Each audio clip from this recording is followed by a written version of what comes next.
Hey guys, my name's Joe, and for this assignment, I'm going to be teaching my fourth grade music classroom just the very basics of solfege.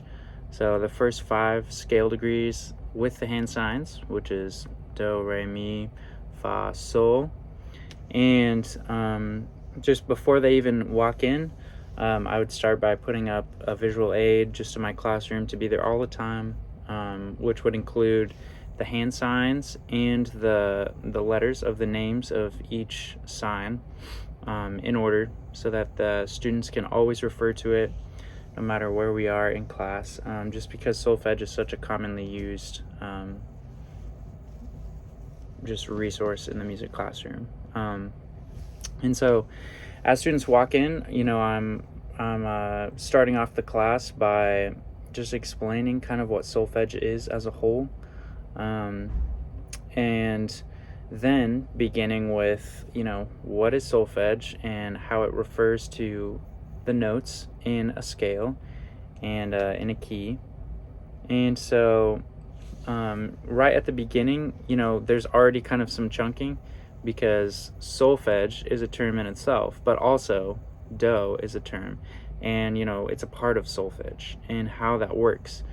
But anyway, as I'm introducing this basic information, this is all going to be sensory memory for the students. And during this sensory memory stage, it's really important that I make sure that I have the attention of the students, because attention is really vital when they're receiving the information, in order to commit it to the working memory. And the working memory is where we want them to be processing this information, really understanding it for the whole class period. And so keeping that attention is really vital.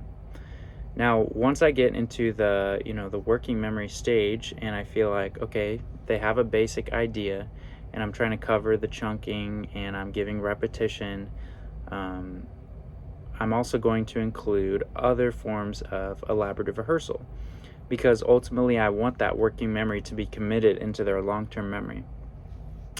And so other types of elaborative rehearsals can be in the form of a game or an exercise where maybe I'm doing a demo of the signs and the students have to repeat or maybe just follow along with me.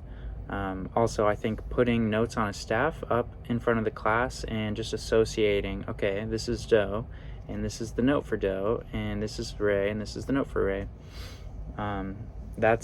That's going to really help, because I'm just building the basics, and that's something that they're going to see the rest of their music career, whatever that looks like for them. And so just as seeing them and associating, okay, well, I see a note, I remember that's do, that's going to help them really commit it to the long-term memory.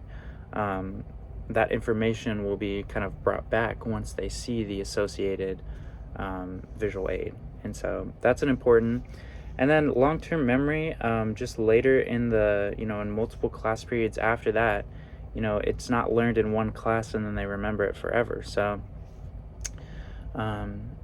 in later classes, I'm going to bring up the same thing, and it's going to be with those same types of elaborative rehearsals.